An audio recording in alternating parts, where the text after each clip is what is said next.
Hello students, मैं रौनक sir आज के क्लास में आपका स्वागत करता हूं। तो आज हम लोग देखने वाले हैं वेस्ट बंगाल बोर्ड का क्लास 10 जीवन विज्ञान, जिसमें से एक चैप्टर है चैप्टर 4 क्रम विकास एवं अनुकूलन। तो इस चैप्टर को हम इस वीडियो में बहुत ही डिटेल्स में समझेंगे। तो आप लोग वीडियो में बने रहिएगा। ये पूरा जो पार्ट्स होगा ये क्रम विकास और अनुकूलन का, मैं एक पार्ट में नहीं 2-3 पार्ट में बनाऊंगा, क्योंकि बहुत ही बड़ा चैप्टर है और बहुत ही डिटेल्स में मैं समझाने वाला हूँ।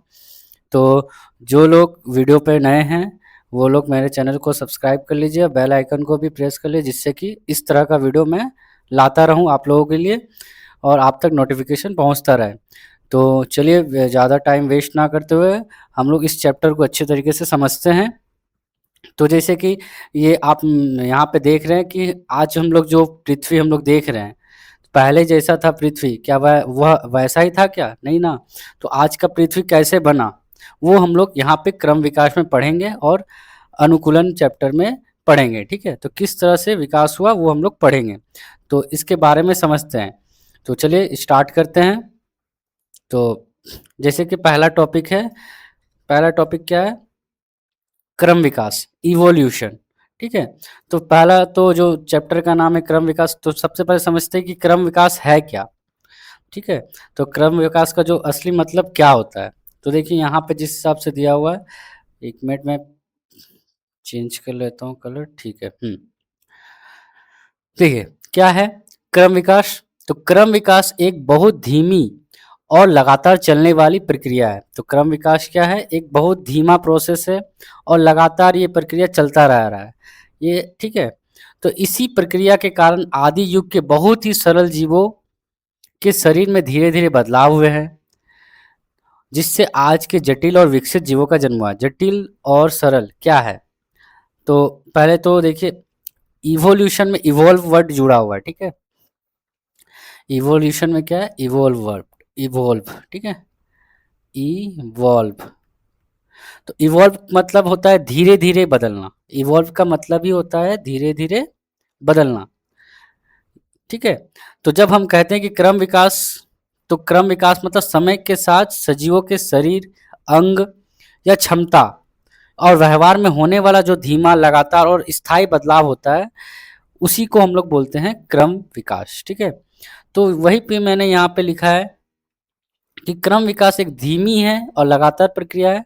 इस प्रक्रिया में क्या होता है? आदि युग के बहुत ही सरल जीव मतलब एक कोशिकीय जीव का बात किया जा रहा है, जो एक कोशिका से बना, जैसे कि यहाँ पिक्चर में मैंने दिखाया है, ये एक कोशिकीय जीव का बात किया जा रहा है। उससे किस तरह आज का हम लोग मनुष्य, वेल, हाथी, ये सब बहुकोशिकीय जीव का निर्माण हुआ है, ये हुआ जटिल जीव। तो किस तरह से सरल आज के जटिल और विकसित जीवों का जन्म हुआ है, उसी को बोलते हैं हम लोग क्रम विकास। तो प्रसिद्ध वैज्ञानिक थे जिनका नाम था हर्बर्ट स्पेंसर। ठीक ना, हर्बर्ट स्पेंसर नाम याद रखना आप लोगों को, ने सबसे पहले बताया कि सरल जीवों की शारीरिक रचनाओं में हुए इन्हीं क्रमिक परिवर्तन को ही क्रम विकास कहते हैं। तो सबसे पहले जो परिभाषा दिया था इन्होंने ही दिया था कि सरल जीवों की शारीरिक रचनाओं में जो क्रमिक परिवर्तन हुआ, मतलब लगातार जो क्रमिक मतलब लगातार जो परिवर्तन हुआ, उसको हम लोग क्या बोलते हैं? क्रम विकास। तो आई थिंक समझ में आ गया होगा आप लोग को कि क्रम विकास क्या है। तो ये कैसा प्रक्रिया, ये प्रक्रिया काम कैसे करता है आप लोग को मैं समझाता हूँ, ये प्रक्रिया कैसे काम करता है। तो मान लो आप लोग कि एक कोशिकीय जीव, जैसे अमीबा, अमीबा एक कोशिकीय जीव होता है, अमीबा। तो एक कोशिकीय जीव यह बहुत सरल जीव है, एक कोशिकीय जीव। अब होता क्या, इसका कोई अंग नहीं है, आपको पता है अमीबा में कोई अंग नहीं है, कोई मस्तिष्क नहीं है और बस एक कोशिका का है। ठीक है, तो लाखों करोड़ों साल पहले क्या हुआ, धीरे धीरे इसमें बदलाव हुआ। अब कुछ कोशिका एक साथ रहने लगे, और बहुत सारा कोशिका जब एक साथ रहने लगता है तो क्या बनता है? बहुकोशिका बनता है, माने मल्टी सेलुलर जीव बनते हैं। तो वैसे ही अंग बना बहुत सारा, हृदय, फेफड़ा, आंख, ये सारा बना धीरे धीरे। फिर रीढ़ का हड्डी बना, जिसको कैसे वर्टिब्रा बोलते हैं, कैसे रुकी। ठीक ना, तो इसी तरह से देखिए पूरा कैसे हुआ। मछली से फिर उभयचर प्राणी आया, फिर सरीसृप प्राणी आया, फिर पक्षी आया, और पक्षी के बाद आया स्तनधारी के बाद आज का मनुष्य हम लोग को देखने को मिलता है। यही एक सफर है क्रम विकास का। ठीक ना, पूरा प्रोसेस। तो किस तरह से ये पूरा यहाँ पे मैंने पिक्चर में बताया है, उसी को मैंने यहाँ बताया कि एक कोशिका से किस तरह मछली के बाद आ गया उभयचर प्राणी, उभयचर प्राणी मतलब जो जल और स्थल दोनों में रहते हैं। सरीसृप प्राणी, ठीक है, पक्षी, ये सब भी स्तनधारी आया। स्तनधारी के बाद आता है आपका ये मनुष्य, ठीक है। ये पूरा सफर है क्रम विकास का। तो ये धीरे, ये एक दिन में तो नहीं हुआ, ये धीरे धीरे हुआ लगातार। तो इसी को हम लोग बोल रहे हैं क्रम विकास। अब यहाँ पर हर्बर्ट स्पेंसर, ये जो नाम है हर्बर्ट स्पेंसर ने एक बात कहा था। उन्होंने क्या कहा था? उन्होंने कहा था कि evolution is the change, evolution is the change from a simple homogeneous state to a complex heterogeneous state. मतलब कि सरल और एक रूपी, माने एक रूप जिसका सरल और एक रूप से किस तरह जटिल और अलग अलग रूप माने भिन्न भिन्न रूप में बदलाव हुआ, उसी को इवोल्यूशन कहा हर्बर्ट स्पेंसर ने। तो उदाहरण से समझते हैं। तो उदाहरण से देखिए क्या हुआ। जैसे कि आज के, जैसे कि यहाँ मैंने बताया कि जैसे कि एक पुराने बटन वाले बेसिक फ़ोन, मतलब पहले का ज़माना में था ना नोकिया 3310, तो उसमें क्या होता था, सिर्फ कॉल और एसएमएस होता था। और आज का स्मार्टफोन्स को देख लो, आईफोन, एंड्रॉयड, कैसा है, इसमें कैमरा है, इंटरनेट है, एआई, 100+ फीचर्स, मतलब बहुत ज़्यादा। तो यह बदलाव एक दिन में तो नहीं हुआ, 30-40 साल लगा इसको होने में। तो वैसे इवोल्यूशन भी है, माने क्रम विकास भी वैसे है, पर यहाँ समय लाखों करोड़ों साल लगा। यहाँ 30-40 साल नहीं लगा, यहाँ लाखों करोड़ों साल लगा है ये विकास होने में। तो वही है क्रम विकास। तो यहाँ पे मैंने डेफिनेशन दे दिया है, इसे आप लोग पढ़ लीजिएगा। हर्बर्ट स्पेंसर, नोट कर लीजिएगा, इंपॉर्टेंट है। अब देखिए याद क्या रखना है इसमें, आपको मेन टॉपिक है याद क्या रखना है। तो याद यही रखना है यहाँ पे कि यह एक मंद माने स्लो और गतिशील प्रक्रिया है, ठीक ना, लगातार चलने वाला, और विकास होता रहता है। गतिशील माने विकास। और क्रम विकास की परिभाषा सबसे पहले किसने दिया था? हर्बर्ट स्पेंसर ने दिया था। किसने दिया था? हर्बर्ट स्पेंसर ने, ठीक है। तो एक सेकेंड, मैं पेन को थिकनेस को ठीक कर ले रहा हूँ। तो हर्बर्ट स्पेंसर ने दिया था, ठीक है, समझ में आ गया। तो नेक्स्ट स्लाइड में चलते हैं। अब है अगला टॉपिक, पृथ्वी की उत्पत्ति। पृथ्वी की उत्पत्ति और रासायनिक संश्लेषण। तो पृथ्वी की उत्पत्ति, तो पृथ्वी मतलब उत्पत्ति मतलब पृथ्वी कैसी बनी, माने किस तरह से पृथ्वी बना है, ठीक है। तो लगभग, अब देखिए यहाँ पे लिखा है मैंने, लगभग 4 से 5 अरब साल पहले पृथ्वी सूर्य से अलग हुई, आग के गोले जैसी थी। माने पृथ्वी जो किससे बना है? सूर्य से। सूर्य का ही एक भाग था जिससे एक अलग हुआ था, एक गोला। सूर्य क्या हुआ था? पृथ्वी सूर्य से ही अलग हुआ था। तो आग के गोले जैसा था। तो सूर्य आग का गोला था, तो पृथ्वी भी क्या होगा? आग का गोला जैसा होगा। तो वही बोल रहा कि आदि वायुमंडल, जो पहले का वायुमंडल था, एटमॉस्फेयर में हाइड्रोजन सबसे अधिक सक्रिय था। इसके ऑक्सीजन भी मिलने से जल बना। तो पहले हाइड्रोजन बहुत ज़्यादा मात्रा में था, समझ लीजिए 90% हाइड्रोजन था उस टाइम, ठीक है। फिर उसके बाद इससे क्या बना? ऑक्सीजन से मिलकर जल बना। हाइड्रोजन ऑक्सीजन से मिलकर जल ही बनता है। और अन्य परमाणुओं के संयोग से अमोनिया, मीथेन, अमीनो अम्ल का निर्माण हुआ। और फिर बहुत बारिश हुआ, भारी वर्षा के फलस्वरूप क्या हुआ? बहुत बहुत साल तक वर्षा हुआ और उससे बना समुद्र, आदि समुद्र। यहाँ जीवन की नींव पड़ी। यहीं से आदि समुद्र में जो जीवन का पहला शुरुआत हुआ, ठीक है। तो ये था पृथ्वी का उत्पत्ति। पृथ्वी की उत्पत्ति 4 से 5 अरब वर्ष पहले। तो सोचिए 4 से 5 अरब वर्ष पहले सूर्य का ही भाग था। तो उस टाइम तापमान तो बहुत ज़्यादा होगा, मैंने सारे पदार्थ कैसे होंगे? उतना तापमान था कि जो कि जितना भी पदार्थ होगा वो सारा किस रूप में होगा? गैस फॉर्म में होगा। तो धीरे धीरे वो ठंडा होता है। पृथ्वी धीरे धीरे क्या हुआ? ठंडा हुआ। जैसे यहाँ पे मैंने पिक्चर में दिखाया है, पृथ्वी गर्म था, फिर धीरे धीरे क्या हुआ? ठंडा हुआ। तो ठंडा हुआ तो फिर जो हल्का गैस था, हल्का गैस में कौन कौन आता है? हाइड्रोजन आता है, हाइड्रोजन, हीलियम, ये सारा ऊपर चला गया हल्का गैस। और भारी पदार्थ जो था जैसे आयरन और सिलिकॉन नीचे बैठ गया, ठीक है। आयरन और सिलिकॉन जमीन के, पृथ्वी के अंदर बैठ गया, और जो हल्का था वो हाइड्रोजन वो ऊपर चला गया। तो फिर क्या हुआ? अब आदि वायुमंडल, यहाँ मैंने बोला था आदि वायुमंडल। तो आदि वायुमंडल में क्या हुआ? हाइड्रोजन जो कि सबसे ज़्यादा परिमाण में था। फिर जलवाष्प है, जलवाष्प माने H2O जो कि बहुत सारा था। और फिर अमोनिया आया, अमोनिया माने NH3। फिर उसी से बना, अमोनिया कैसे बनता है? नाइट्रोजन और हाइड्रोजन से बनता है अमोनिया, क्योंकि NH3 होता है। NH3 नाइट्रोजन और हाइड्रोजन से मिलकर बनता है। फिर आया मीथेन, जो कार्बन और हाइड्रोजन से, मीथेन CH4 होता है, कार्बन और हाइड्रोजन से मिलके बनता है, ठीक है। तो ऑक्सीजन उस समय नहीं था, ठीक ना, ऑक्सीजन उस समय नहीं थी। तो यह बहुत महत्वपूर्ण है, क्योंकि ऑक्सीजन होता तो सारा का सारा जो रसायन था, जितना सारा रसायन था, वो क्या होता, जल जाता, जलकर खाक खत्म हो जाता पूरा। इसलिए उस टाइम ऑक्सीजन नहीं था, तो जिससे कि यौगिक बनने में सुविधा हुआ। तो अब जल कैसे बना, जल बनता है कैसे, H2+O2 इक्वल्स टू 2H2O, ठीक ना। तो इस तरह से वाटर बना। तो लेकिन यहाँ बहुत O2 बहुत कम थी, मतलब उस समय क्या था, बहुत जो ऑक्सीजन था वो कम था, इसलिए धीरे धीरे क्या बना, जल बना, धीरे धीरे क्या बना, जल बना, ठीक है। और जल बना तो पृथ्वी ठंडा हुआ तो क्या हुआ, जलवाष्प, धीरे धीरे क्या हुआ, जलवाष्प हुआ, जलवाष्प बना। अब देखिए यहाँ पे सक्रिय जो हाइड्रोजन है, ऑक्सीजन, नाइट्रोजन, कार्बन सब जुड़कर क्या बनाया, जलवाष्प बनाया। नीचे करते हैं। तो यहाँ जलवाष्प बनाया, अमोनिया बनाया, मीथेन बनाया, सब जुड़कर एक यौगिक बनाया। अब धीरे धीरे क्या हुआ, भारी वर्षा, बहुत वर्षा हुआ, लाखों सालों तक वर्षा होता रहा। अब वर्षा हुआ तो क्या बना, समुद्र बना, आदि महासागर बोल दीजिए, ओशियन, सी, सागर, ठीक ना। तो ये समुद्र बना। अब रासायनिक यौगिक सब ये जो बना, H2 अमोनिया, CH मीथेन, ये सब कैसे बना, वही बिजली मैंने लाइटनिंग के वजह से, बिजली कड़का, ज्वालामुखी की जो तापमान था, सन का जो यूवी रेस था, और ऊर्जा, ये सब से मिलकर रासायनिक यौगिक बना। और ये सब जितना भी यौगिक है क्या है, सरल यौगिक है, H2NH3 CH4 H2, ये सब क्या है, सरल यौगिक है। इसी को तोड़कर आपस में जुड़कर एक जटिल यौगिक बना धीरे धीरे। और इसी से क्या बना, अमीनो अम्ल।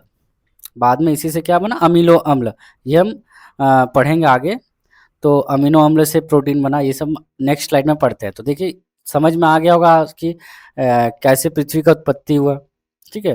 तो जैसे आप देख लीजिए किस तरह से मैंने जलवाष्प एक आसान उदाहरण से समझते हैं हम लोग, कि जैसे जब हम उबलते हुए दूध को ठंडा होने के लिए छोड़ देते हैं, तो क्या होता है, उसके ऊपर मलाई की एक परत बन जाती है। वैसे ही गर्म पृथ्वी ठंडी होकर ठोस बनी, और गैस के संघनन से पानी का निर्माण हुआ। तो ये था इसका निर्माण, पृथ्वी का निर्माण किस तरह से हुआ। तो इसमें याद करने का पोर्शन क्या है, इसमें याद करने का पोर्शन है कि पृथ्वी का आयु कितनी थी, 4 से 5 अरब वर्ष माना जाता है। और जीवन के लिए सबसे जरूरी शुरुआत क्या था, यौगिक में जल था, अमोनिया था, मीथेन था, और एमिनो अम्ल था। ये याद रखना, ये यौगिक था शुरुआती, जल, अमोनिया, मीथेन, एमिनो अम्ल, ये शुरुआती यौगिक था, इसी से जीवन का शुरुआत हुआ, ठीक है। तो अब देखिए, अब देखते हैं नेक्स्ट स्लाइड में। नेक्स्ट स्लाइड में क्या है, न्यूक्लियो प्रोटीन और जीवन की झलक। तो न्यूक्लियो प्रोटीन क्या है, अब हम लोग समझते हैं, ठीक है। तो न्यूक्लियो प्रोटीन देखिए क्या है, आदि समुद्र के जल में अमीनो अम्ल आपस में मिलकर प्रोटीन बने। तो अब अमीनो अम्ल क्या है समझते हैं। अमीनो अम्ल क्या है, ये प्रोटीन के छोटे छोटे टुकड़े हैं। अमीनो अम्ल क्या है, प्रोटीन का छोटा छोटा टुकड़ा, प्रोटीन का क्या है, ये छोटा छोटा टुकड़ा, प्रोटीन, ठीक है, प्रोटीन, ठीक ना। तो प्रोटीन का छोटा छोटा टुकड़ा है अमीनो अम्ल। और ये जैसे जैसे हम लोग का घर जब बनता है तो क्या होता है, छोटा छोटा ईंट से मिलके घर बनता है, वैसे अमीनो एसिड कैसे बना है, प्रोटीन से, छोटा छोटा प्रोटीन से मिलके अमीनो अम्ल बना है, ठीक है। अब प्रोटीन बना, आपस में मिलके प्रोटीन बने। अब देखिए जब शर्करा, फास्फोरस और अमीनो अम्ल मिले तो क्या बनाया, नाभिकीय अम्ल बनाया। नाभिकीय अम्ल बना, न्यूक्लिक एसिड बनाया। अब न्यूक्लिक एसिड क्या है, अब देखिए न्यूक्लिक एसिड क्या है। तो न्यूक्लिक एसिड हो गया आरएनए, डीएनए, ये पहले आप लोग जानते ही होंगे आरएनए, डीएनए। तो ये शुगर है, राइबोस शुगर, डीऑक्सीराइबोस शुगर, ठीक है। तो उसी को न्यूक्लिक अम्ल, नाभिकीय अम्ल बोला है। तो ये हो गया, इससे मिल के क्या बना है, जिससे शक्कर से मिलके यहाँ पे बताएगा कि अंत में प्रोटीन और न्यूक्लिक एसिड के संयोग से क्या बन गया, न्यूक्लियो प्रोटीन का निर्माण किया। तो अभी हम लोग समझते हैं कि न्यूक्लिक अम्ल आरएनए, डीएनए हो गया, तो उसमें क्या हो गया, राइबोस और डीऑक्सीराइबोस प्लस फॉस्फेट मिला, नाइट्रोजन बेस मिला। नाइट्रोजन बेस मतलब क्या हो जाएगा, adenine, guanine, cytosine, thiamine, uracil, ये सारा हो गया नाइट्रोजन बेस। तो ये सब मिलके न्यूक्लियोटाइड बनाया, ठीक ना। ये सब मिलके क्या बनाया, न्यूक्लियोटाइड बनाया, ठीक है। अब न्यूक्लियोटाइड बनाया तो बहुत सारा न्यूक्लियोटाइड जब आपस में मिल गया तो पॉलीन्यूक्लियोटाइड बनाता है, ठीक है। बहुत सारा न्यूक्लियोटाइड जब मिल जाता है तो क्या बनाता है, पॉलीन्यूक्लियोटाइड। और उसी के चेन को हम लोग बोलते हैं न्यूक्लिक एसिड, माने आरएनए और डीएनए। तो आरएनए और डीएनए को न्यूक्लिक एसिड, इस तरह से न्यूक्लिक एसिड बना। अब न्यूक्लियो प्रोटीन बना कैसे, देखिए अंत में जब प्रोटीन और न्यूक्लिक एसिड मिला तो न्यूक्लियो प्रोटीन बनाया। तो न्यूक्लियो प्रोटीन का निर्माण प्रोटीन और न्यूक्लिक एसिड से हुआ, माने प्रोटीन और आरएनए और डीएनए के संयोग से हुआ है। और यहीं से हमारा जीवन का पहला अणु बना, ठीक है। तो इसमें क्या होता था न्यूक्लियो प्रोटीन में, इसमें खुद की कॉपी बनाने क्या एक गुण देखने को मिला। कॉपी बनाने में स्वद्विगुण, मतलब स्वद्विगुण उसको बोलते हैं, मैं सेल्फ डुप्लीकेशन। सेल्फ डुप्लीकेशन का मतलब होता है अपनी जैसी नई कॉपी बनाना, ठीक ना, खुद का जैसा एक नया कॉपी बनाना। तो न्यूक्लियोप्रोटीन में ये क्षमता था, कौन सा क्षमता, स्वद्विगुण का क्षमता था। तो ये क्या करता था, अपने रासायनिक संरचना का नकल करता था, उसका जैसा केमिकल स्ट्रक्चर था वैसा ही ये रेप्लिकेट करता था, मतलब उसका नकल करता करके एक नया बनाता था न्यूक्लियोप्रोटीन, ठीक है। तो यहीं से बोल रहा है न्यूक्लियोप्रोटीन सजीव, यही न्यूक्लियोप्रोटीन जो इसका गुण है स्वद्विगुण, यही स्वद्विगुण सजीवों को निर्जीव से अलग रखता था। माने यही सबसे बड़ा अंतर था सजीव और निर्जीव में, कि ये क्या करता था, अपना एक कॉपी बनाता था, ठीक ना, नया। तो देखिए कोई पत्थर खुद का कॉपी तो नहीं बना सकता, तो वैसे न्यूक्लियोप्रोटीन बना सक रहा था। इसीलिए जीवन का यहीं से पहला झलक हम लोग को देखने को मिला, कि जीवन का शुरुआत, फर्स्ट स्पार्क ऑफ लाइफ बोल सकते हैं, ठीक है। तो जीवन का पहला झलक, तो उदाहरण से समझते हैं, जैसे उदाहरण मैंने यहाँ दिखाया है, उदाहरण से जैसे एक फोटोकॉपी मशीन एक ही कागज की हूबहू कई कॉपी बना देता है, वैसे न्यूक्लियोप्रोटीन ने समुद्र में अपनी खुद की रासायनिक कॉपी बनाना शुरू कर दिया, जो जीवन की पहली निशानी थी, जीवन का पहला निशानी, जिसको हम लोग बोले थे फर्स्ट स्पार्क ऑफ लाइफ, पहला झलक, ठीक है। तो यहाँ से वैसे ही एकदम सेम टू सेम यहाँ पे न्यूक्लियोप्रोटीन सजीवों का शुरुआत हुआ। अब हम लोग इसमें क्या इंपॉर्टेंट है याद रखना, वो मैं दिखाता हूँ यहाँ नीचे। तो इसमें याद क्या करना है, यहाँ दो टर्म था, एक स्वद्विगुण जिसको सेल्फ डुप्लीकेशन, ये सजीवों का मुख्य लक्षण था, निर्जीव में ये लक्षण नहीं पाए जाते। न्यूक्लियोप्रोटीन ही जीवन की पहली कड़ी थी, तो न्यूक्लियोप्रोटीन ही जीवन का शुरुआत हुआ था, पहला कड़ी बोला जा सकता है इसको। तो यहाँ पे मैंने पिक्चर में भी बताया है कि अमीनो अम्ल जब न्यूक्लिक एसिड से मिला तो क्या बनाया, न्यूक्लियोप्रोटीन बनाया। अब ये न्यूक्लियोप्रोटीन के चारों तरफ जो झिल्ली देखने को मिल रहा है, ये वसा का झिल्ली है, ठीक है। तो वसा का झिल्ली है, पहला कोशिका झिल्ली जिसको बोले। तो ये पढ़ते तो समझ में आ जाएगा आपको। नेक्स्ट स्लाइड में हम लोग चलते हैं, समझ में आ गया होगा आप लोग को कि न्यूक्लियोप्रोटीन क्या था और जीवन का झलक। नेक्स्ट स्लाइड में चलते हैं हम लोग। नेक्स्ट स्लाइड में क्या है कि जब आदि सागर में पोषण का संघर्ष है और स्वदेशी और परपोषी, तो यहाँ पे दिया है स्वपोषी और परपोषी किसको बोलते हैं, ठीक है। तो स्वपोषी और परपोषी जिसको इवोल्यूशन ऑफ ऑटोट्रॉप्स और हेट्रोट्रॉप्स बोलते हैं। तो बोला है जब आदि सागर में पहली कोशिका बनी तो उनके सामने भोजन की कमी की समस्या आ गई। अब पहला कोशिका जब बना तो उनको पोषण तो चाहिए, भोजन तो चाहिए, अब भोजन का समस्या आ गया, तो जीवन संघर्ष शुरू हुआ। अब यहाँ से जीवन का संघर्ष स्टार्ट हुआ। कुछ कोशिकाओं ने क्लोरोफिल बना लिया और अपना भोजन खुद बनाने लगी। इन्हें हम लोग बोल दिए स्वपोषी, जो अपना भोजन खुद बनाया था, जिसमें क्लोरोफिल पाया जाता है, तो उसको बोल दिए ऑटोट्रॉप्स, जिनमें पौधे बने। और जो कोशिका क्लोरोफिल नहीं बना सकी वे दूसरे पर निर्भर रही। इन्हें परपोषी कहा गया, जिनमें जंतुओं का निर्माण हुआ, जिनसे क्या हुआ, जंतुओं का निर्माण। तो पहली कोशिका क्या थी, मतलब आप समझते हैं हम डिटेल्स में कि पहली कोशिका, ये जो पहली कोशिका है, ये पहली कोशिका क्या क्या थी, जिसको ये बहुत छोटा होता है, पहला कोशिका मैंने बहुत छोटा, माइक्रोस्कोपिक टाइप से, मतलब देख सकते हैं, एक कोशिकीय, बिना नाभिक वाला समझ लीजिए, जिसमें नाभिक ना हो, केंद्रक ना हो, विदाउट न्यूक्लियस, उसको बोल रहा है पहली कोशिका। जैसे समझ लीजिए बैक्टीरिया, पहली कोशिका कैसे, जैसे बैक्टीरिया हो गया। अब एक भोजन की समस्या क्या थी कि समुद्र में रासायनिक भोजन धीरे धीरे क्या हो रहा था, जो रासायनिक भोजन था वो धीरे धीरे खत्म हो रहा था, होने लग रहा था।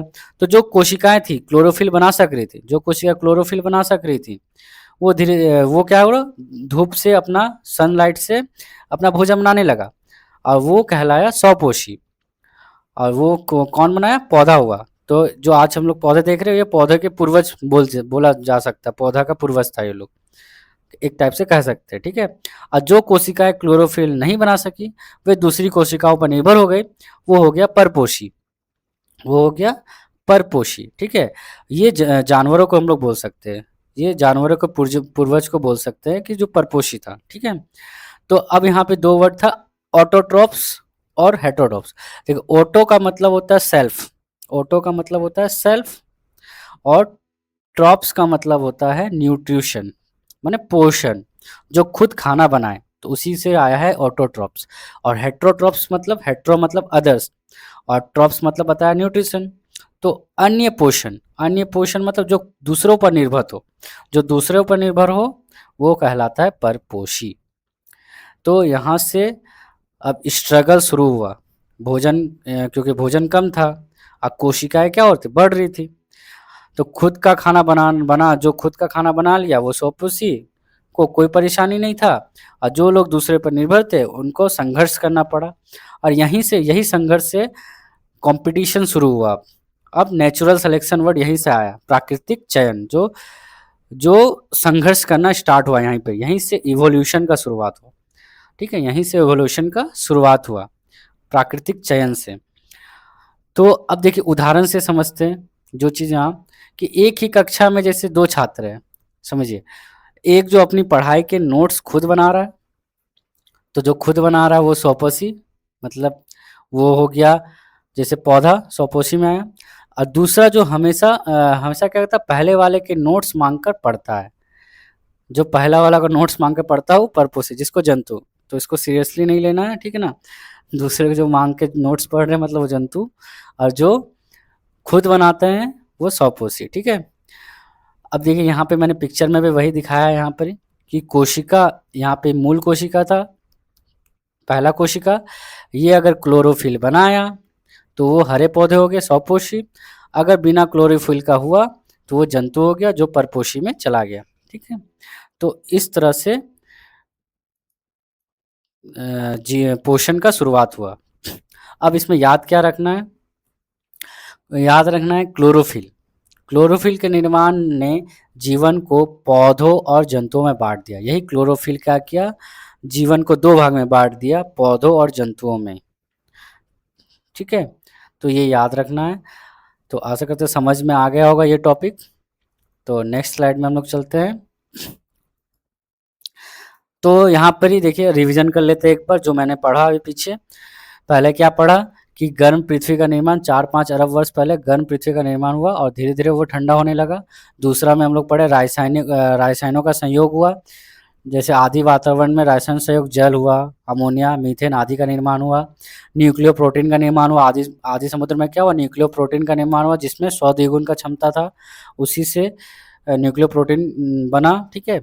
अब देखिए चौथा था पोषण का विभाजन। अब धीरे धीरे पोषण का भी हम लोग पढ़े कि पोषण के आधार पर कोशिकाओं को स्वपोषी और परपोषी का विभाजन देखने को मिला। तो ये था जो पीछे में हम लोगों ने पढ़ा जीवन के उदय से रिलेटेड, डॉन ऑफ लाइफ, ठीक है। तो चलिए नेक्स्ट अब हम लोग चलते हैं ऑपेरिन हॉल्डेन का जैव विकास सिद्धांत, ठीक है, जैव विकास का सिद्धांत पढ़ेंगे। तो ऑपेरिन और हॉल्डेन का सिद्धांत, तो देखिए यहाँ पे ये दो वैज्ञानिक, तो वैज्ञानिक कौन है, ये दोनों वैज्ञानिक थे जिनका पूरा नाम हम बोल सकते हैं। ऑपेरिन का पूरा नाम हो गया आपका अलेक्जेंडर ऑपेरिन, जो कि रूसी वैज्ञानिक थे, और दूसरा हॉल्डेन, ये हो गया जेबीएस हॉल्डेन, जेबीएस हॉल्डेन, ठीक है। तो ये ब्रिटिश वैज्ञानिक थे, ये रूसी वैज्ञानिक थे, ये ब्रिटिश वैज्ञानिक थे। दोनों ने स्वतंत्र रूप से सिद्धांत दिया है, तो स्वतंत्र रूप से अपना अपना सिद्धांत दिया है। क्या बताया देखिए, वैज्ञानिकों का अनुमान है कि पहला जीव आज से लगभग 360 से 380 करोड़ वर्ष पहले समुद्र में बना है। इनका मानना है कि जो पहला जीव बना है आज से लगभग 360 से 380 करोड़ वर्ष पहले वो समुद्र में बना था। इसका सबसे सर्वमान्य सिद्धांत ऑपेरिन और हॉल्डेन ने दिया। सबसे पहले जो सिद्धांत दिया था यही ऑपेरिन और हॉल्डेन ने दिया था। इसके अनुसार प्रथम जीव की उत्पत्ति समुद्र के जल में वातावरण के निर्जीव रसायनों के आपस में जुड़ने से हुआ था। इनके अनुसार क्या माना जाता है कि प्रथम जीव का जो उत्पत्ति हुआ समुद्र में वो वातावरण के निर्जीव रसायनों से हुआ है। ठीक ना, निर्जीव रसायनों से सजीवों का निर्माण हुआ है, इनका मानना है। ठीक है, इन दोनों वैज्ञानिकों का। तो बोला वातावरण में बदलने से इनकी सरल रचना में बदलाव हुआ और जटिल जीव बने। माने वातावरण में चेंजेस के कारण ये जो सरल जीव थे निर्जीव रसायन, इसी में चेंजेस होकर एक आज का हम लोग का जटिल जीव बना है जो हम लोग देख रहे हैं। तो ये दोनों ऑपेरिन और हॉल्डेन ने बताया था। तो यहाँ मैंने पिक्चर में बताया कि वाटर में निर्जीव रसायन मिलके क्या बना, आज का सजीव हम लोग को देखने को मिलता है। तो इनका यही मानना था। तो जैसे उदाहरण से समझते हैं। अब सरल निर्जीव मतलब यहाँ पे निर्जीव रसायन मतलब समझ लीजिए सरल अकार्बनिक अणु जिसमें कार्बन ना हो। ठीक ना, तो सरल अकार्बनिक अणु जैसे हो गया H2O, यहाँ पे मैंने लिखा है H2O, मीथेन, अमोनिया, ये सब हो गया सरल अकार्बनिक अणु। ठीक है, तो इनमें बिजली बताया था, बिजली का लाइटनिंग के वजह से यूवी रेज और ज्वालामुखी से ये सारा निर्माण हुआ, ये सारा ऊर्जा बना। अब जटिल कार्बनिक यौगिक कैसे बना, यही सरल अणु आपस में क्या हो गया, ये सरल अणु आपस में जुड़कर एमिनो एसिड बनाया, शुगर बनाया और फैटी एसिड और नाइट्रोजन बेसिस, ये सारा इन्हीं से बना। और ये सब समुद्र के पानी में क्या हो गए, समुद्र के पानी में घुल गए और समुद्र के पानी में घुल के एक गर्म पतला सूप बनाया, गर्म और पतला सूप। ठीक ना, जिसको हम लोग बोल सकते हैं हॉट डाइल्यूट सूप, गर्म पतला सूप बनाया। ठीक है, और ये नाम किसने दिया था पूछा जाएगा तो ये नाम दिया था हॉल्डेन ने। किसने दिया था, हॉल्डेन ने ये नाम दिया था, हॉट डाइल्यूट सूप। ये याद रखना है आप लोगों को। तो देखिए उदाहरण में क्या बताया, देखिए जैसे कि आटा, चीनी और पानी, ये सब क्या निर्जीव चीजें, निर्जीव चीजों को मिलाकर भट्टी की गर्मी में पकाने से क्या बना, एक स्वादिष्ट केक माने नया प्रोडक्ट बना। वैसे ही बोला आदि समुद्र के रसायनों ने पृथ्वी की गर्मी से मिलकर पहले जीव को क्या दिया, जन्म दिया। ठीक है, तो इसमें याद क्या रखना है, इसमें याद रखना है आप लोगों को कि जीवन की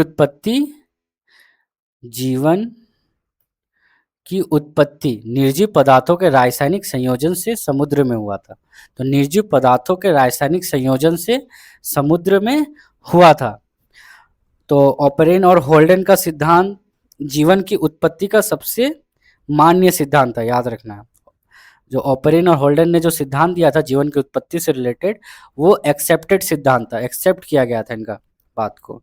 और इसी को बाद में मिलर और यूरे के प्रयोग से प्रमाणित भी किया गया। हम लोग पढ़ेंगे मिलर और यूरे का प्रयोग। ठीक ना, तो अब अगला हम लोग टॉपिक चलते हैं, मिलर और यूरे का ऐतिहासिक प्रयोग, मिलर यूरेस एक्सपेरिमेंट 1953।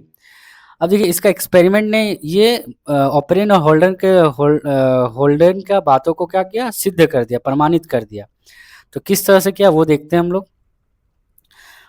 इन्होंने यह प्रयोग क्यों किया था, तो देखिए इन्होंने यह प्रयोग किया था कि ऑपेरिन हॉल्डेन ने एक अपना एक सिद्धांत दिया था। ठीक ना, तो वो जो कि वो प्रमाणित नहीं था, वो तो प्रमाणित नहीं किया था। तो इन्होंने स्टैनली मिलर, इसका पूरा नाम है स्टैनली मिलर, ठीक ना, स्टैनली मिलर और हेरोल्ड यूरे, पूरा नाम है हेरोल्ड यूरे, ने अपने प्रयोगशाला में क्या किया, एक प्राचीन पृथ्वी बनाया, प्राचीन पृथ्वी जैसा एक छोटा सा क्या बनाया, मॉडल बनाया, मतलब मिनिएचर मॉडल बनाया, छोटा सा मॉडल। ठीक ना, अब पूरा प्रयोग को इसी में सेटअप किया। तो किस तरह से किया देखिए पढ़ते हैं। ऑपेरिन हॉल्डेन की बातों को साबित करने के लिए सन 1953 में माने 1953 में मिलर और उरे ने प्रयोगशाला में प्राचीन पृथ्वी जैसा माहौल बनाया, माने एक मॉडल बनाया। उन्होंने एक उपकरण में मीथेन, अमोनिया और हाइड्रोजन जिसका अनुपात कितना 2:1:2 में लिया, मतलब मीथेन को 2 अनुपात में रखा, अमोनिया को 1 अनुपात में और हाइड्रोजन को 2 अनुपात में रखा। और रखने के बाद साथ में जलवाष्प भी लिया, मैंने वाटर वेपर भी लिया। एक बड़े फ्लास्क में पानी उबालकर, एक बड़ा सा फ्लास्क रखा, उसमें पानी उबाल कर रखा, ठीक ना, जलवाष्प को, जो वाटर को, ठीक है। अब क्या किया तीसरे चरण में, तो पहले चरण में तो वो लिया मीथेन, अमोनिया और हाइड्रोजन को 2:1:2 में, और दूसरे चरण में क्या किया, जलवाष्प मैंने पानी को एक बड़े फ्लास्क में पानी उबाल कर लिया, ठीक ना। और तीसरा चरण में क्या किया, इन सब गैसों को, जितना भी गैस था, इन सब गैसों को क्या किया, एक बड़े कांच के फ्लास्क में भरा, एक बड़ा सा कांच का फ्लास्क यहाँ दिखा रहे पिक्चर में, एक बड़ा सा कांच का फ्लास्क में उसको डाल दिया, भर दिया। और चौथा चरण में फिर क्या किया उसने, बिजली का स्पार्क माने इलेक्ट्रिक डिस्चार्ज किया, ठीक ना, बिजली स्पार्क किया, इलेक्ट्रिक डिस्चार्ज, बिजली का स्पार्क जो लिखा है दिया। अब वो देने के बाद क्या हुआ, कई दिनों बाद माने समझ लीजिए 1 सप्ताह तक प्रयोग चलने दिया, इस तरह से कई दिनों तक उन्होंने ये प्रयोग चलने दिया। और इसमें अमीनो अम्ल मतलब ग्लाइसिन आदि इस टाइप का जटिल कार्बनिक यौगिक बन गया। तो जैसे ही कई दिनों तक ये प्रयोग किया तो देखा कि अमीनो अम्ल और कार्बनिक यौगिक बन गए, ठीक ना। तो कार्बनिक यौगिक बन गए, तो फ्लास्क में हुआ क्या, परिणाम क्या निकला, रिजल्ट क्या हुआ, जब ये हो गया सारा स्पार्क कर लिया तो परिणाम क्या हुआ, रिजल्ट, फ्लास्क के पानी में काले रंग का कार्बन घोल, काले रंग का कार्बन घोल बन गया। फ्लास्क के पानी में क्या हो गया, काले रंग का कार्बन घोल बन गया। जब इसका विश्लेषण किया गया, मैंने इस एनालाइज किया जब इसको, तो उसमें 5 प्रकार के क्या एमिनो अम्ल मिले। कितना प्रकार का, 5 प्रकार का एमिनो अम्ल मिला था, जिसमें से यहाँ पे एक मैंने यहाँ बताया ग्लाइसिन, और भी थे, अलेनिन थे, और एस्पार्टिक अम्ल भी था। तो इस तरह के 5 एमिनो अम्ल मिला, ठीक है। तो ये सभी प्रोटीन को बनाया, ये सभी क्या बनाया, प्रोटीन बनाया, प्रोटीन का बिल्डिंग ब्लॉक सब रेडी किया एकदम धीरे धीरे। तो ये प्रयोग, इस प्रयोग जो ये जो प्रयोग क्या, इस ये प्रयोग क्यों किया गया, महत्व क्या था इस प्रयोग का करने का, इससे यह साबित हुआ कि अकार्बनिक अणुओं से क्या हुआ, जैसे ऊर्जा, अकार्बनिक अणुओं से क्या हुआ, ऊर्जा, और ऊर्जा लेकर क्या बनाया, कार्बनिक अणु का निर्माण किया, माने कार्बनिक अणु मतलब एमिनो अम्ल का निर्माण हुआ। तो किस तरह अकार्बनिक अणु ऊर्जा को लेकर, जो इलेक्ट्रिक डिस्चार्ज मैंने बताया लिया, उससे किस तरह से अमीनो एसिड बना, इससे यह सिद्ध हुआ, ठीक है। मतलब इससे समझ में आ गया जीवन का जो रसायन है, केमिकल ऑफ लाइफ, निर्जीव पदार्थों से बन सकते हैं। इससे प्रमाणित हो गया कि जो जीवन का रसायन तैयार हुआ वो निर्जीव पदार्थ से क्या हम लोग बना सकते हैं। तो इस तरह से अमीनो एसिड को तैयार किया गया, ठीक है। जिस तरह से हवा में नाइट्रोजन और ऑक्सीजन मिलाकर नाइट्रेट बनता है, हवा में नाइट्रोजन मतलब N2 और O2 को मिलाते हैं तो किस तरह से नाइट्रेट बनता है, N2O3 बनता है। वैसे पौधों का जो N2O3 क्या है, पौधों का एक खाद के रूप में यूज किया जाता है। वैसे ही प्राचीन पृथ्वी का बिजली की चिंगारी से क्या बना, गैसों को जोड़कर अमीनो एसिड बनाया। तो बिजली का प्राचीन पृथ्वी पर क्या किया, बिजली का चिंगारी देकर क्या बनाया, गैसों को जोड़कर अमीनो एसिड बनाया, ठीक है। तो उदाहरण से समझते हैं हम लोग इसको। तो जैसे बिजली कड़कने और बारिश के समय आसमान में अचानक ऊर्जा पैदा होती है, मिलन ने वैसे ही मिनी तूफान में छोटा सा तूफान एक कांच की उपकरण में बना दिया ताकि देख सके कि जीवन के रसायन कैसे बने। तो और इसमें याद क्या रखना आपको, मैंने तो समझा दिया अच्छे से। इसमें याद रखना है आपको कि गैसों का अनुपात क्या था, मीथेन, अमोनिया और हाइड्रोजन का 2:1:2 था। ये याद रखना आप लोगों को, ठीक है, ये चीज़ याद रखना है। नेक्स्ट दूसरा क्या, दूसरा था कि यह प्रयोग सिद्ध करता है, क्या सिद्ध करता है, इस प्रयोग से क्या सिद्ध हुआ था कि अकार्बनिक अणुओं से ही जीवन का शुरुआत हुआ था, ठीक है, जीवन पैदा हुआ। तो ये 2 चीज़ याद रखना है। तो मिलर और उरे का प्रयोग से यही साबित हुआ था। तो चलिए नेक्स्ट स्लाइड में हम लोग चलते हैं। नेक्स्ट है कोएजरवेट्स, ठीक ना। कोएजरवेट्स क्या है, हम लोग समझते हैं। तो पहले समझते हैं कोएजरवेट्स है क्या, ठीक है। तो कोएजरवेट्स है एक लेटिन, क्या है, एक सेकेंड, कोएजरवेट्स एक लेटिन वर्ड है, ठीक है, जिसका जो कोजरवेट से बना है, ठीक ना, कोजरवेयर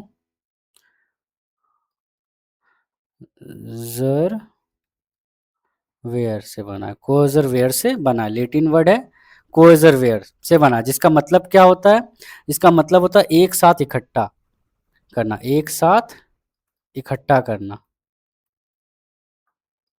इकट्ठा करना।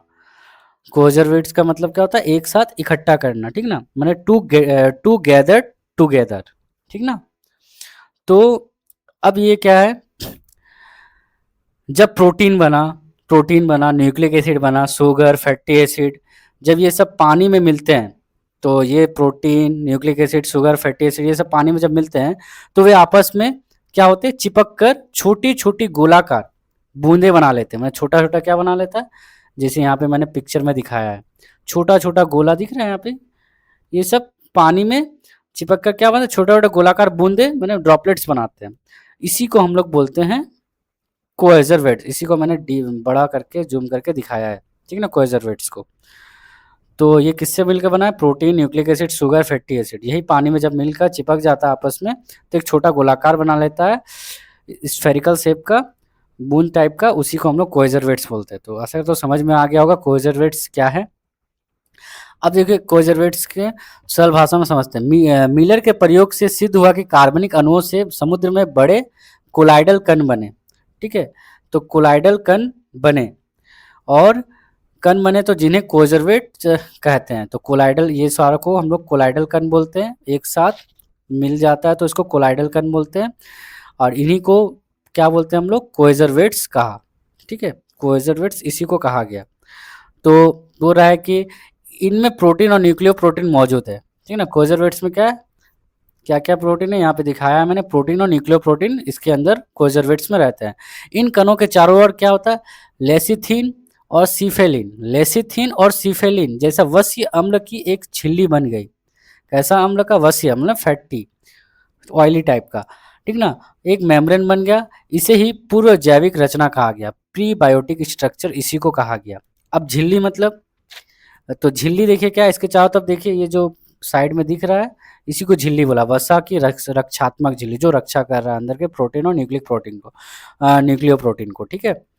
अब लेसिथिन और सेफिलिन क्या हुआ, सिफेलिन या सेफिलिन बोलिए, ये वश्य अम्ल की एक परत बना दिया, वसा का एक परत बना दिया। यह परत क्या था, सेमी परमेबल था, माने आधी पारगम्य होता था, माने कुछ पदार्थ अंदर जा सकता था और कुछ नहीं, इसको इसीलिए इसको आधी पारगम्य बोला गया है, ठीक ना, सेमी परमेबल मेम्ब्रेन, इसको इंग्लिश में बोलते हैं सेमी परमेबल मेम्ब्रेन, ठीक ना। तो कुछ पदार्थ अंदर जा सकता था, कुछ नहीं। तो ये क्या करते थे, अपने आसपास के जो पानी में, पानी से केवल आवश्यक रसायन को क्या लेता था, अंदर ले लेता था। ये क्या करता था, इस झिल्ली के थ्रू आसपास में जो आवश्यक रासायनिक पदार्थ था, जैसे आवश्यक रासायनिक पदार्थ जैसे शुगर हो गया, एमिनो एसिड हो गया, ये सबको क्या कर लिया था, अंदर ले लेता था और अनावश्यक को बाहर निकाल देता था। यही जीवन का लक्षण है, यही जीवन का लक्षण था इसका, ठीक ना।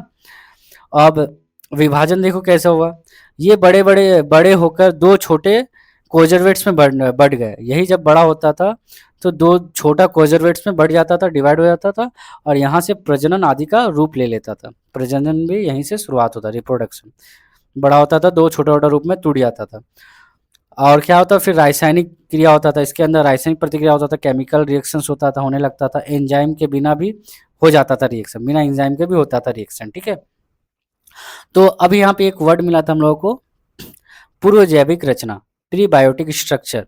तो प्रीबायोटिक स्ट्रक्चर क्यों कहा इसको, क्योंकि ये कोशिका तो नहीं था, ये कोशिका नहीं था, ये कोशिका के पहले का स्थिति है, ठीक ना, लेकिन कोशिका जैसा था बोला जा सकता है, कोशिका नहीं है ये कोशिका जैसा था, ठीक ना। तो सेल लाइक बोल सकते हैं एक टाइप से। ये जीवित नहीं था लेकिन, ठीक ना, इसलिए इसको कोशिका नहीं बोल सकते, ठीक है।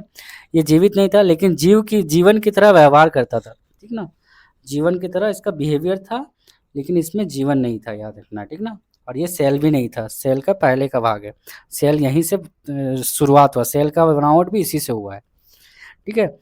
तो इसलिए ये जीवन और निर्जीव के बीच का पहला, समझ लीजिए ये कड़ी एक टाइप है, फर्स्ट लिंक इसी से हुआ था, जीवन का, सजीव और जीवन का कड़ी इसी से माना गया है।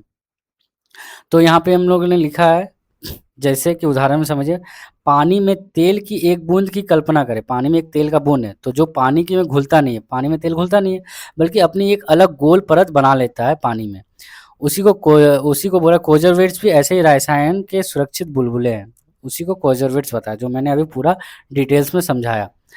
इसमें याद क्या रखना है आपको, इसमें याद रखना है, देख लीजिए कि कोजरवेट्स को पूर्व जैविक रचना माना जाता है, पूर्व जैविक रचना माना जाता है, प्री बायोटिक स्ट्रक्चर, कोजरवेट्स को पूर्व जैविक रचना माना जाता है, ठीक ना। जो कोशिका बना बाद में, कोशिका से पहले ही कोजरवेट्स था, तो इसको इसीलिए पूर्व जैविक रचना बोला गया है। इसी से अवायवीय इंट्रोट्रॉप्स बोलते हैं, ठीक ना, अवायवीय इंट्रोट्रॉप्स माने एनएरोबिक हेट्रोट्रॉप्स उत्पन्न हुआ, ठीक ना। ये इंट्रोट्रॉप्स लिख दिया, हेट्रोट्रॉप्स होगा, ठीक ना। तो अवायवीय हेट्रोट्रॉप्स उत्पन्न हुआ, जो हेट्रोट्रॉप्स मैंने बताया दूसरों पर निर्भर, ठीक ना। तो इसी से शुरू हुआ, कोजरवेट से ही शुरू हुआ, ठीक है। तो एनएरोबिक हेट्रोट्रॉप्स पूछेगा किससे शुरू हुआ, तो कोजरवेट से शुरू हुआ बोलना है, ठीक है। तो आशा करता हूँ समझ में आ गया होगा पूरा कोजरवेट्स क्या है। तो चलिए नेक्स्ट स्लाइड में हम लोग चलते हैं। नेक्स्ट स्लाइड है रसायन स्वपोषण से प्रकाश संश्लेषण तक, किस तरह से रसायन का स्वपोषण से प्रकाश संश्लेषण तक हुआ, तो ये समझते हैं। तो इसको हम लोग बोल सकते हैं रसायन स्वपोषण को केमो ऑटोट्रॉप्स टू फोटोसिंथेसिस। अब केमो ऑटोट्रॉप्स क्या है, तो केमो मतलब हो गया रसायन, केमिकल्स, ऑटो मतलब मैंने बताया था सेल्फ, और ट्रॉप्स मतलब न्यूट्रिशन, ठीक है, माने पोषण। तो इससे एक साथ क्या होगा, रसायनों से खुद का खाना बनाना, एक टाइप से रसायनों से खुद का खाना बनाना, तो उसी को बोलते हैं केमो ऑटोट्रॉप्स, ठीक है। जैसे हो गया सल्फर बैक्टीरिया, ठीक ना, सल्फर बैक्टीरिया हो गया, ये हाइड्रोजन सल्फाइड को ऑक्सीकरण करके क्या बनाता है, ऊर्जा प्राप्त करता है, ठीक ना। सल्फर बैक्टीरिया क्या करता है, हाइड्रोजन सल्फाइड से ऑक्सीकृत होके क्या बनाता है, एनर्जी प्राप्त करता है और अपना खाना बनाता है। तो सल्फर बैक्टीरिया इस तरह से बनाता है, तो वैसे ही है ये केमो ऑटोट्रॉप्स, ठीक है। तो हम लोग पढ़ते हैं, चलिए। क्या आरंभिक शुरुआत में बोल रहा है प्रोकैरियोटिक समुद्र में रसायनों की मदद से अपना भोजन बनाने लगे, जिसे रसायन स्वपोषण, जैसे सल्फर जीवाणु जो मैंने बोला सल्फर बैक्टीरिया कहते हैं। तो शुरुआत में प्रोकैरियोटिक समुद्र में, जिनका प्रोकैरियोटिक में जिसमें नाभिक नहीं होता, ठीक ना, उसको प्रोकैरियोटिक बोला है, ठीक है। तो समुद्र रसायनों की मदद से अपना भोजन बनाने लगे, जिसे रसायन स्वपोषण कहते हैं। जैसे रसायन स्वपोषण में जैसे सल्फर जीवाणु हो गया, बाद में क्या हुआ, सल्फर जीवाणु नीला हरा शैवाल में उत्पन्न हुआ, ब्लू ग्रीन एल्गी उत्पन्न हुआ, जिसमें धूप से भोजन बनाना शुरू किया। अब सनलाइट से क्या बनाया, भोजन बनाया, और इससे वायुमंडल में स्वतंत्र ऑक्सीजन भर गया। अब यहाँ से ऑक्सीजन आना शुरू हो गया, और फिर ओजोन परत बना, फिर अंत में यूकैरियोटिक कोशिका विकसित हुआ, माने जिसमें केंद्रक उपस्थित होने लगा। यूकैरियोटिक में केंद्रक उपस्थित रहता है। तो देखिए यहाँ पे पूरा पिक्चर में मैंने समझाया कि सल्फर जीवाणु से किस तरह से नीला हरा शैवाल बना सनलाइट लेकर, ठीक है, नीला हरा सनलाइट लेकर किस तरह से सल्फर जीवाणु बना, फिर सल्फर जीवाणु से नीला हरा शैवाल बना सनलाइट के थ्रू, फिर उसी से ऑक्सीजन बना, और उस ऑक्सीजन से फिर किस तरह से ओजोन परत बना, ये पूरा प्रोसेस हुआ, ठीक है। उदाहरण के लिए देखते उदाहरण में समझते हैं। जैसे सोलर पैनल लगाकर घर में मुफ्त बिजली बनाई जाती है, वैसे ही नीले हरे शैवाल ने धूप का इस्तेमाल करके भारी मात्रा में क्या बनाया, ऑक्सीजन और भोजन बनाना शुरू कर दिया, जिससे पूरी दुनिया बदल गई फिर, ठीक ना, बदल दी। तो इसमें याद क्या रखना है, ठीक ना, तो इसमें याद रखना है आप लोगों को कि स्वतंत्र ऑक्सीजन का निर्माण नीले हरे शैवाल ने किया। स्वतंत्र ऑक्सीजन का निर्माण किसने किया पूछा जाएगा, तो नीले हरे शैवाल ने किया। और दूसरा यूकैरियोटिक कोशिका लगभग 1.8 से 2.8 बिलियन वर्ष पूर्व विकसित हुआ था। तो यूकैरियोटिक कोशिका कब विकसित हुआ था? 1.8 से 2.1 बिलियन वर्ष पहले विकसित हुआ था। तो इस तरह से पूरा प्रोसेस हुआ था। तो यहाँ पर ही प्रकाश संश्लेषण तो आप लोग जानते ही हैं। तो प्रकाश संश्लेषण क्या है? प्रकाश मतलब फोटो, ठीक है। एक बार थोड़ा सा बता दे रहा हूँ मैं प्रकाश संश्लेषण के बारे में भी कि प्रकाश संश्लेषण क्या है, जिन लोगों को नहीं पता है। तो प्रकाश माने हो गया फोटोसिंथेसिस। तो यहाँ पर ही फोटो मतलब होता है प्रकाश माने लाइट, और सिंथेसिस का मतलब होता है संश्लेषण, ठीक ना, माने बनाना किसी टाइप का। तो धूप से खाना बनाना, तो ये फोटोसिंथेसिस हो गया। तो वहीं से जैसे नीला हरा शैवाल ने क्लोरोफिल का विकास हुआ, तो क्लोरोफिल विकसित कर लिया था। अब क्लोरोफिल धूप को एब्जॉर्ब करता था और क्या, और CO2 और H2O से क्या बना लेता था? ग्लूकोज बना लेता था। CO2 और H2O से मिलकर क्या बना लेता था? ग्लूकोज, जिसका ग्लूकोज का सूत्र होता है C6H12O6, ठीक है। तो ये ग्लूकोज का सूत्र हो गया। और ऑक्सीजन बनाता था, और साथ में क्या बनाता था? ऑक्सीजन बना लेता था, ठीक है। तो इक्वेशन फोटोसिंथेसिस का मैं बता देता हूँ कैसा होता है, ठीक है। इक्वेशन कैसा होता है, तो देखिए फोटोसिंथेसिस का इक्वेशन होता था 6H2O 6CO2 प्लस 6H2O, और इसमें सनलाइट होता था, और क्लोरो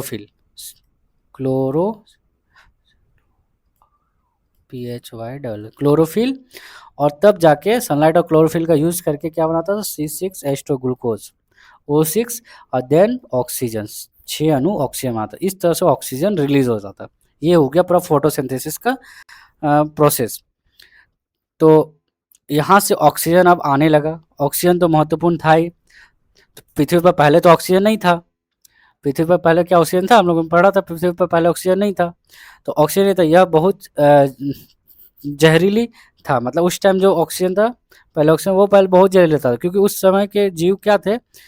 एनएरोबिक थे, मतलब बिना ऑक्सीजन के रहते थे, ठीक ना। उन लोगों के लिए उस समय ये ऑक्सीजन क्या एक टाइप जहर टाइप का था, समझ लीजिए। तो जब नीला हरा शैवाल ने फोटोसिंथेसिस शुरू किया तो O2 बड़ा मात्रा में वायुमंडल में आ गया। इस O2 ने ही जीवन का पूरा रास्ता बदल दिया। यही ऑक्सीजन पूरा रास्ता बदल दिया।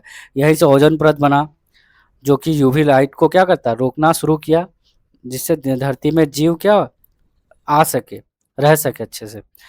फिर एरोबिक मतलब होता है यहाँ पे जो मैंने एरोबिक बताया वर्ड, वो एरोबिक मतलब ऑक्सीजन, जो उसमें जो ऑक्सीजन में से होता है, ऑक्सीजन लेता है, वो एरोबिक हो गया। तो वैसा जीव जो एरोबिक ऑक्सीजन लेता है, O2 से ज़्यादा ऊर्जा बना सकता है जो लोग, इसलिए बड़े और जटिल जीव बने फिर ऑक्सीजन लेकर। फिर धीरे-धीरे आया बहुत सारा माइटोकॉन्ड्रिया आया, जिसको हम लोग पावर हाउस बोलते हैं। ये सब उपयोग करके ATP वगैरह बनाया, यूकेरियोटिक कोशिका इस तरह से बना फिर। तो यूकेरियोटिक कोशिका क्या है? यूकेरियोटिक कोशिका बता देता हूँ। यूकेरियोटिक कोशिका मतलब एक टाइप का जिसमें नाभिक वाला कोशिका होता है। यूकेरियोटिक कोशिका मैंने बोला जिसमें नाभिक पाया जाता है, ठीक ना। डीएनए का नाभिक क्या होता है? डीएनए के अंदर नाभिक बंद रहता है, ठीक ना। माइटोकॉन्ड्रिया, गोल्गी बॉडी सब इसमें पाया जाता है। तो सारे पौधे, जानवर, फंगस यूकेरियोटिक होते हैं, याद रखना। सारे जितने भी पौधे होते हैं, फंगस होते हैं, जानवर होते हैं, वो सारे यूकेरियोटिक में आते हैं, ठीक है। तो ये थोड़ा डिटेल्स था कुछ जो मैंने बता दिया। अब चलते हम लोग नेक्स्ट स्लाइड में। अब नेक्स्ट स्लाइड है रिवीजन का। अब हम लोग जो कुछ भी पढ़े उसको एक बार थोड़ा रिकॉल कर लेते हैं, रिवीजन कर लेते हैं। तो ऑपेरिन होल्डर ने क्या बताया था? ऑपेरिन होल्डर ने क्या बताया था? समुद्र में निर्जीव रसायनों के मिलने से जीवन बना है, रासायनिक संयोजन के थ्रू। फिर उसको प्रूफ किसने किया था? मिलर उरन ने अपना प्रयोग से प्रूफ किया था। प्रयोगशाला में क्या किया था? मीथेन, अमोनिया, हाइड्रोजन को मिलाकर स्पार्क देकर एमिनो अम्ल बनाया और इसको सिद्ध किया। और फिर नेक्स्ट हम लोग पढ़े थे कोएजरवेट्स। तो कोएजरवेट्स में क्या पढ़े थे? झिल्ली वाले रसायन के बुलबुले, जो जीवन की पहली सीढ़ी कहा गया, जिसको प्रीबायोटिक स्ट्रक्चर, ठीक है। फिर ऑक्सीजन आया। ऑक्सीजन क्रांति माने नीले हरे शैवालों से क्या बना? प्रकाश संश्लेषण से पृथ्वी को ऑक्सीजन दिया गया, फिर ओजोन परत बना। तो ये सारा चीज हम लोगों ने पीछे स्लाइड्स में पढ़ा। तो चलिए अब देखते हैं नेक्स्ट है क्रम विकास, ये प्रमुख घटनाएं। तो क्रम विकास का प्रमुख घटना, ठीक है। तो इस टॉपिक को हम लोग नेक्स्ट पार्ट में पढ़ेंगे, ठीक है। वरना वीडियो बहुत लंबा हो जाएगा। पार्ट वाइज हम लोग पढ़ेंगे, और भी 2-3 पार्ट में इसको ख़त्म करूँगा क्योंकि थोड़ा बड़ा है। तो जो लोग अभी तक इस वीडियो को देख रहे थे, अगर वीडियो अच्छा लगा होगा तो लाइक, कमेंट, सब्सक्राइब कर दीजिएगा और लोगों को शेयर भी करिएगा, ठीक है? अपने दोस्तों का भी भला कीजिए शेयर करके। तो तब इस तरह से मैं पढ़ाऊँगा अगला पार्ट को भी। तब तक के लिए नेक्स्ट पार्ट जब तक आएगा, तो नेक्स्ट पार्ट के लिए आप लोग बेल आइकन को भी प्रेस करके रखें, जिससे कि नोटिफ़िकेशन आपको मिल जाए। तो तब तक के लिए टाटा, बाय-बाय। नेक्स्ट पार्ट में हम लोग मिलते हैं, ठीक है?